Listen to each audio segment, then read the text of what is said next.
Merhabalar, hoş Merhaba. geldiniz Gözde Hocam. Hoş bulduk. Bugün Gözde Hocam'la gebelik şekerinin artılarını, eksilerini, doğrularını ve yanlışlarını konuşacağız. Evet.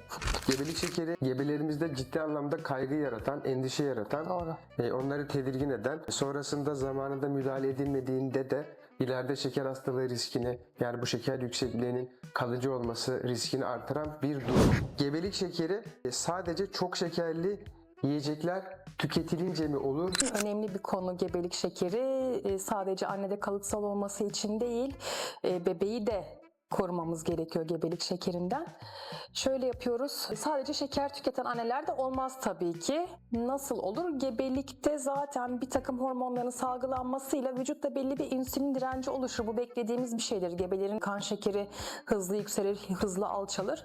Bunu ilk 3 aydan itibaren gözlemleyebiliyoruz ama özellikle son trimestra geldiğimizde kontrolsüz beslenmeyle kilo problemi olan veya olmayan gebelerde de gebelik şekeri problemi ortaya çıkabiliyor.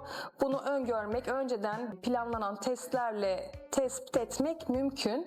Bu şekilde gebelerimizi takip edersek özellikle 24-28 hafta civarında sağlıklı bir gebelik şekerine yakalanmadan Üstesinden geliriz. doğumumuzu gerçekleştiririz. Yani gebelik şekeri sadece çok şeker tüketilince olan bir şey değil. Değildir. Egzersizde önemlidir dedik. Doğrudur. Peki gebelik şekeri teşhisi aldık. Evet. Anne adayımız şekerli gıdaları yemekten tamamen vazgeçmeli mi?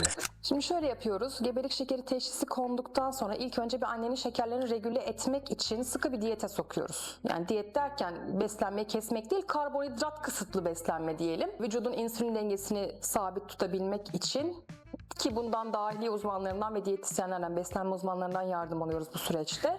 Ondan sonra şekerleri regüle olduktan sonra glisemik indeksi yüksek olmayan bir takım meyvelerle veya tatlılarla aralarda ufak belli saatlerde beslenmeye eklenebilir diye düşünüyorum.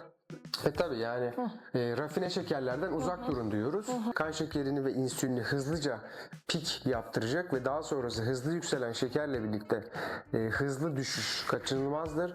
Dolayısıyla hızlı düşüşten sonra da hastanın, yani gebenin canının şeker çekmesi, tatlı çekmesi de kaçınılmaz olacağından kan şekerini stabil tutacak işte beslenmeler, tam buğdaylar, illa meyve yiyecekse yeşil elmalar gibi diyet önerilerimiz oluyor. Gebelik şekerimiz çıktıysa normal doğum yapamam. Normal doğum tabii ki de annenin, bebeğin en iyi tolere edeceği şekilde doğum normal doğumdur. Yani bu vajinal doğum olabilir, sezaryen doğum olabilir ama illa annenin gebelik şekeri var diye sezaryen doğumla doğum yaptırmıyoruz. Eğer şekerleri iyi regüle ise, bebeğimiz çok iri değilse, makrozomik dediğimiz riskli bir durum görmüyorsak tabii ki de vajinal doğumu destekliyoruz her koşulda.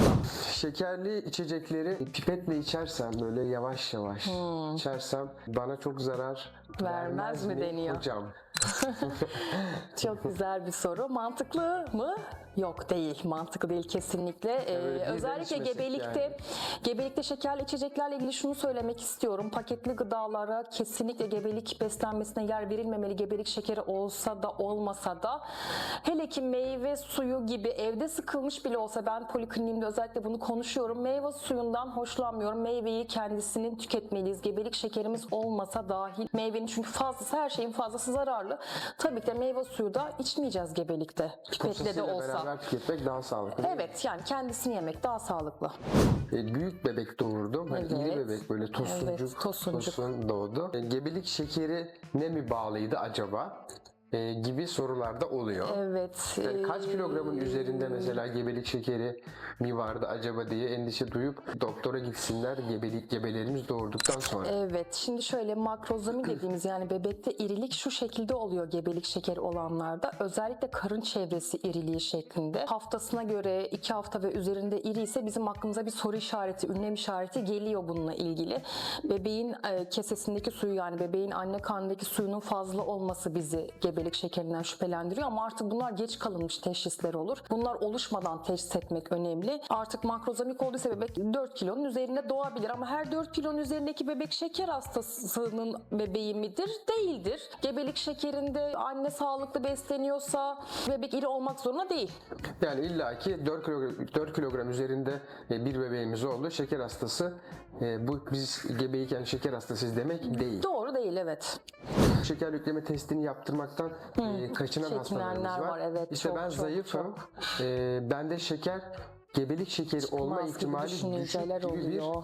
algı var hocam. Evet, anne zayıfsa da olabilir. Anne kiloluysa tabii ki risk faktörüdür ama genetiğinde varsa yani bu insülin direnci çok gizli olabiliyor. Zaten başka türlü anlayabilsek bunu açlık tokluk şekerleriyle anlayabilsek zaten bu testleri yapmayacağız. Ama anne zayıfsa da tabii yapmak lazım. 24-28 hafta arasında şeker yüklemesi öneriyoruz. Yani zayıf olmak gebelik şekeri riskini Koruyucu değildir, azaltmıyor. azaltmaz. Çok teşekkür ediyoruz katkılarınız için. Çok sağ olun. Biz teşekkür ederiz. Sağ olun. Hocam bence güzel oldu. Evet. Sorular güzel. Evet. Merak edilen popüler konular. Konu, evet. Bence devam Devam edelim. edelim. Tamam. Okey, Peki. anlaştık.